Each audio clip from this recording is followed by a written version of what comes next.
All the Stark men are dead. Winterfell is a ruin. Roose Bolton will be named Warden of the North. So when he said will be named Warden of the North, he actually flashes an expression of contempt or pride. Let's watch that again.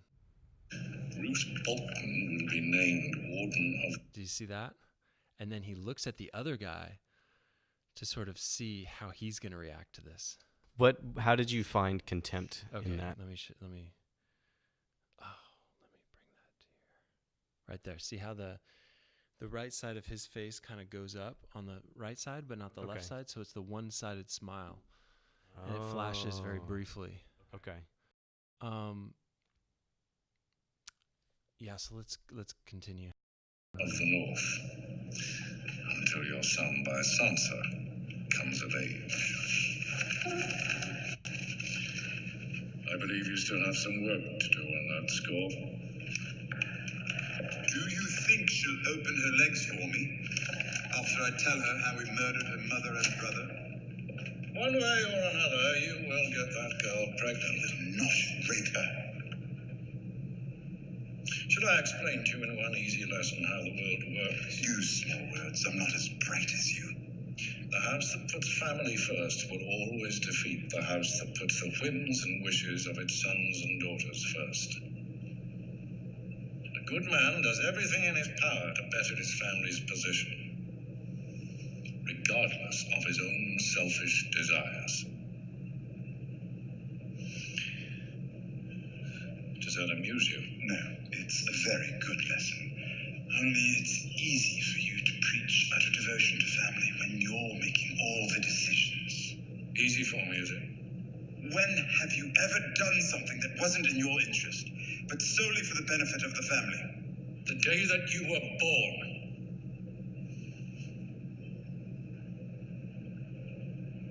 I wanted to carry you into the sea and let the waves wash you away.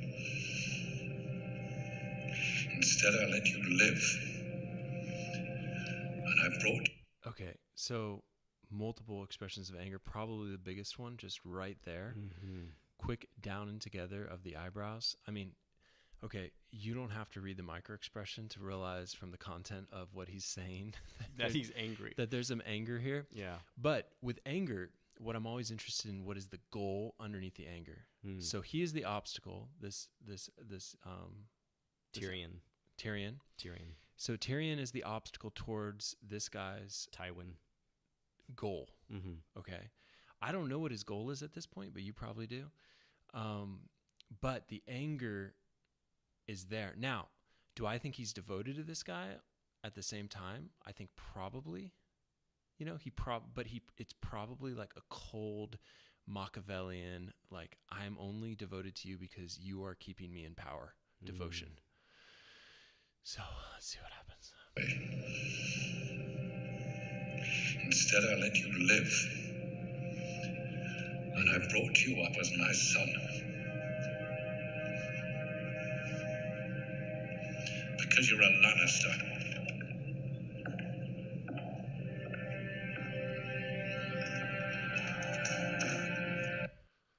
Okay.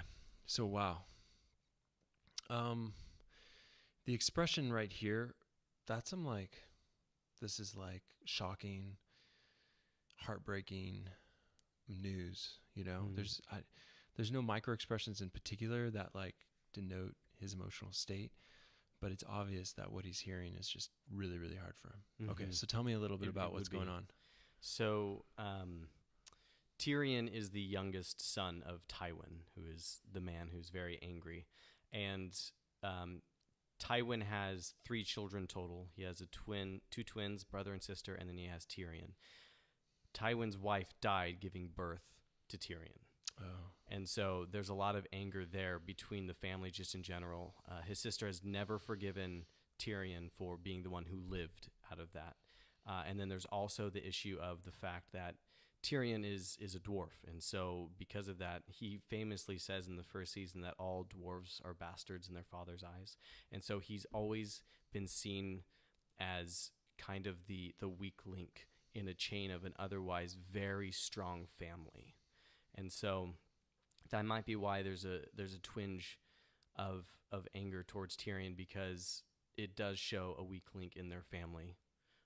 Even though Tyrion is a very bright man, he's one of the most intelligent men in Westeros, the land that they're in. But people don't tend to give him credit for his strengths, but only see a weakness in him. And so he's dealt with that all his life. Mm-hmm. Yeah. Yeah. So, here's a son that obviously wants to be accepted by his father. Mm-hmm. And his family. And so, my empathy would be for him you would be entitled to feel devastated that your father harbors so much anger towards you. Now, I think a big part of that anger, and I would share this with him, would be the death of his wife, which I don't think he's grieved and processed through, and I think he probably blames on you to a large degree. And that's really tough. That is really tough.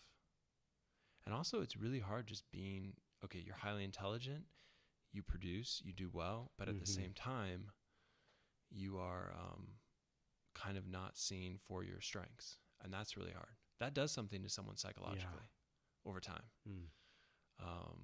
And sometimes that drives those people to work even harder and utilize the strengths that they do have to a further extent. So, okay. Yeah. What, would you say anything else to him? Or is that? I don't think so. I think you covered it. Okay. For the father, I would say, it's incredibly tough and just like tense to be in the position where you have to make decisions which will cause your kids to suffer, but is best for your family in the way that you think it's best for your family. In a lot of these cultures, if the family were to break apart, civil war would occur. Thousands upon thousands would die. So although it was probably not the best situation, to keep to do things that would enable the family to stay together, sometimes it was the best for the culture and the tribe. So what do you do in situations like this where, so when you're empathizing with someone, you want to make sure that they feel heard and that they feel, from my understanding, and that they feel like you're actually listening to the emotions that are being given. But what do you do in cases like this where the other person may not be empathizing with the other? Like, how would you push them to empathy of like, hey, like, yes, I want to hear you. I want to hear what you're saying, but are you also listening and empathizing with the person you're angry with? So there is a very little empathy going on here in this scene. Right. This younger son, he empathizes with the plight of this woman not wanting to rape her against her will. He obviously didn't empathize about killing her family, which is he didn't have any role in that. Oh, okay. Yeah. But between them, okay, so when we look at connection as a whole, empathy is low, psychological safety is really low, because the younger son can't tell his father feedback without getting like this sort of harassment. And that's what happens when psychological safety and connection is really poor, when someone tries to challenge the leader, right? What happens is the leader uses the past as a weapon sometimes to bat down the person in the present. As a counterattack. So there's a huge counterattack that goes on, and it just kind of like puts him in his place, right? And so, are they working towards mutual goals? Questionable. Are they, is there trust between them? Questionable. And so the connection is actually really, really poor. So if I was the father, I think there's many better ways to put it than he put it. Yeah. It can be incredibly hard to balance, what is best for the individual like yourself and what is best for our family and surviving. Yeah. And sometimes we have to make decisions for the country, right?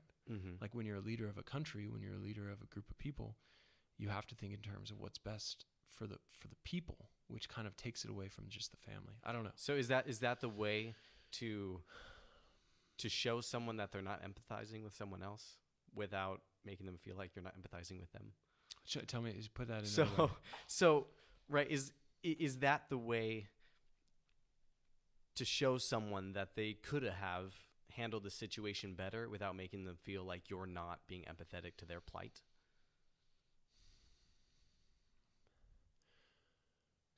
So who are we? I guess I'm. So Tywin is really angry with his son, and a lot of that could possibly be because he lost his wife in the process. So how do you tell Tywin, like, hey, you're taking your wife's death out on your son without making it feel like you're attacking him?